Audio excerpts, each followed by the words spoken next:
and like growing our own food and that kind of stuff. So it does give us some room to relate, on certain aspects. So.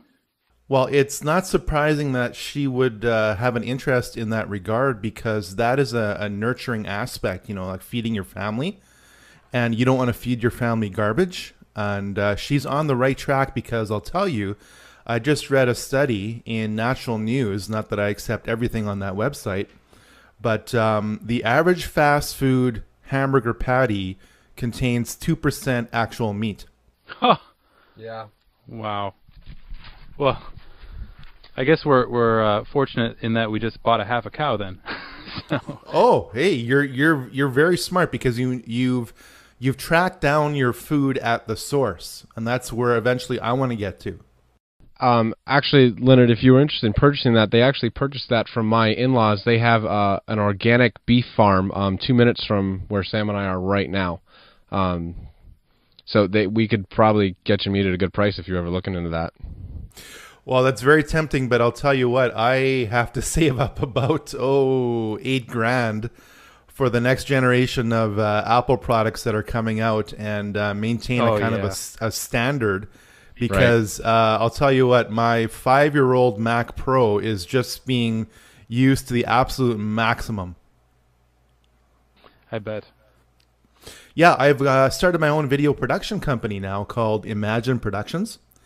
And I'll do, let's say, YouTube adverts. I'll literally come on site and shoot an entire ad program for people and then put it up on YouTube for them.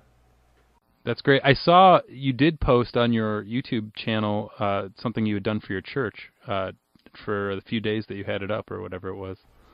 Yeah, that's right. People got a little bit concerned about copyright violation, and I'm saying, look, it's perfectly all right to do that, but if you want to be, absolute sticklers about it, then, I'll take it down.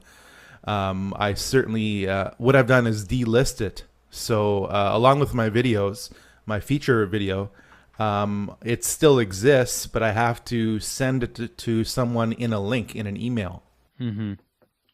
Okay, so volume 1 is still up then. Oh yeah, and it's still being viewed by people. And what I have to do over the next week is recut the film into a series of about 10 to 20 minute segments, which contain an advertisement for how to get it on DVD film from Cutting Edge Ministries, because they approached me to sell my film on a commercial basis, because I got requests every single day. Can we have this on DVD, please? And I thought, well, no one would want that on DVD because everyone's on a download age. But you know what? People want to see it on a big screen, and they want to see it again and again, and they want to see only certain parts of it. So there is a market out there for it, and because I'm selling it on a commercial basis, and by the way, I don't apologize for that, because 2 million people pretty well have seen my movie for free. So if anyone backs me into a corner and says, "Oh, you're just in it for the money," I'm going, "Look, buddy, it's been 5 years and I haven't made a single dollar so far." So I'll have to recut the film and put up about 40% of it, as much as possible, and say, look, this is how you can get the DVD from Cutting Edge. So when Volume 2 comes out, which I think everyone wants to know when that is going to be, will we have to purchase that on DVD, or will that be available again through YouTube? Well, you know what? Not that I have a problem purchasing that. I will absolutely support you in that way. Well, I appreciate that. I have a brand new marketing strategy. Because I signed an exclusive deal with Cutting Edge, I need to honor that. Okay? Yep. But I'm also of the opinion that if something is done very well, people will buy it, even though they can get it off of YouTube for free. I watch about 20 to 30 movies per year, and quite honestly, only about 2 to 3 movies per year are worth my time. And I will buy Blu-ray copies of those movies.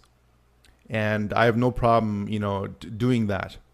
So what I'm going to do is upload to YouTube in a single file, high def, and I'll simply say at the start and at the end of the movie, by the way, please, if you enjoy this movie, or if you've learned something from this movie, please buy it from Amazon. So, that'll be my in. That'll be the way I get some revenue from this. Right. Which will help in the production of your later volumes as well. Oh, totally, because I have just invested between the cameras and the computers. I have 5 high-def cameras right now, and a crane, and a dolly, and lighting, and audio, and everything else. I have a $33,000 investment. Yeah. Well, I would imagine. Wow. And I've done a little bit of video work, and at that amount of money, you shopped around pretty well then for getting that amount of equipment for that amount of money. Oh, believe me, the dream cameras I want yeah. Start at about $33,000 each. Mm-hmm. Okay, so I'm talking mid-level. I have all the accessories. It's great.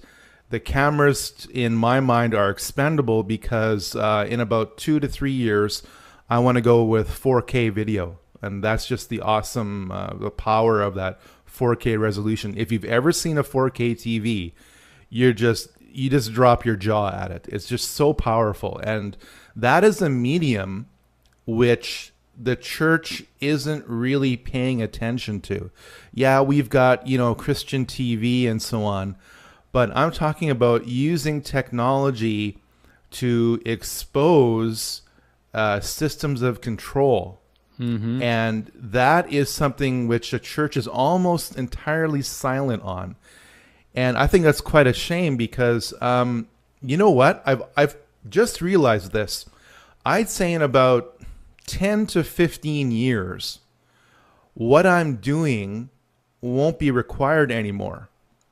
And that is because things are going to get so obviously tyrannical that it's going to be self-evident. Mm-hmm. Before 9/11, you start talking the way I'm talking, and people will look at you funny. Right. And, 1 year after 9/11, they still look at you funny. But now we're sort of on the tipping point, especially with Syria. I'm honestly thankful for what is going on in Syria because the odious nature, the thinly veiled nature of this whole campaign against Syria is so obvious that the public is finally starting to wake up. And it is a pleasure to see men and women in uniform holding up signs in front of them saying, "I did not sign up to fight for Al-Qaeda in a Syrian civil war." Absolutely. And they get it. We were actually going to ask you what your perspective on Syria was to kind of kick off the night. Okay. But before we get into that, and then Sam's got most of the questions tonight because he's going to be talking about the monetary system and all of this, and he studied a lot more than that. I just want to say thank you for the work that you've done and are doing. And the number one thing that I appreciate the most about your documentary is that you gave the gospel at the end. I've said it to Sam, and I've said it to everyone who I've shown it to when we're talking to about this stuff that are Christians. It doesn't matter if we're talking about secret societies, the monetary system, Nephilim, angel-human hybrids, all of it. If you're a Christian and you're seeing this, it needs to drive you to the importance of sharing the gospel of Jesus Christ because they need him more now than ever before. Absolutely. I'm so thankful that you said that because I'll tell you what, straight up, the entire point of my series is to create dissatisfaction and disillusionment with any system of worldly power so that you are driven back into the gospel. Because that's the only thing that keeps me from going insane. Right. Absolutely. Before we start, Leonard, could we just ask you for your testimony? Would that be all right? Sure. Well, I'm 43 years old. I have a Bachelor of Education, Bachelor of Arts, Wood Products Manufacturing Technology diploma. That's my just professional and personal background. But I have been attending the same Baptist church since before I was born. And I gave my life to Christ at a young age, at about age 12. And it was a very simple and moving experience. I'll never forget it because that's, of course, the start of my life as a Christian. And long story short, I went through university, went through teaching and 7 years of that. And I gave up teaching as a career because I couldn't support the secular school system anymore. There's a lot of nepotism and backstabbing in that system. And of course, the values are becoming increasingly foreign to any kind of Christian grounding. Mm-hmm. Did you find, sorry to interrupt, but with the educational system, did you find that it was also hard to pay back your loans and make a living off of? Well, actually, here in what you would call socialist Canada, I'm sorry, I'm having trouble seeing the difference between Canada and America anymore. Well, there actually is one important difference, and this is actually kind of comical. You see, in America, if there's something worth doing, it's worth overdoing. And in Canada, if there's something worth doing, it's worth getting a government grant to do it with. Okay. So, yeah, I left the educational field, and I got into woodworking as a hobby just to relieve the stress of teaching as I was teaching. And then I said, it's much easier to work with a piece of wood than it is with the average young person's mind, although there are, thank goodness, plenty of exceptions to that. And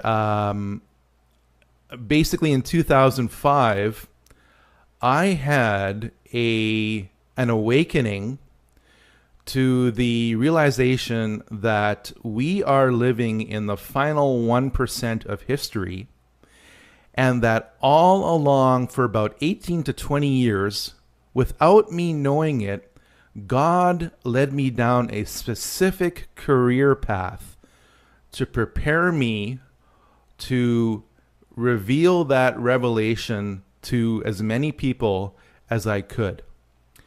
And that to me was the ultimate validation. I mean, going through 18 years of disillusionment is not easy. And you're wondering, what is all this for? Why did I have all kinds of academic awards, being able to recall names, dates, places, faces, with a double major in history? What's that? Who's that going to benefit? Well, it turns out that it's going to benefit a lot of people, because now the world is my classroom, and I have reached about 2 million people online. And I get 40 to 50 emails every single day thanking me. Generally, about 80% are positive. 20% are what I call the new evangelical atheist types who love to swear at you and try to demean you. And you know what? I just take their arguments, and like any kung fu master, I just use that negative energy on themselves, not out of my own conviction, but because I just mirror what they do and unravel all their arguments, because I'm using a database of wisdom which is infinitely superior to their wisdom. It's like child's play, So, quite honestly, God led me down about a 18 to 20 year path to get me where I am today. Everything from my ability to speak in public to speak off the cuff as I am right now. My historical mind, my technical mind, everything has led me to this point. And I'll tell you what, Sam and Dan, it's not an easy road, because I'll tell you a little secret. The group which is closest to my heart, the primary audience for my material, i.e. the typical Christian church, is the group which has most rejected my message. Oh, right. I totally agree. Generally speaking. Oh, yeah, definitely. I think that the subject matters that you bring up, for the most part, people of secular,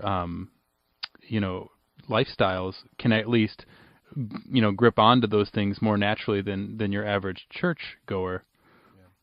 Yeah. Right, because we have, in our Western culture, there's very little difference between Canada and America. we have placed faith in our institutions when we have forgotten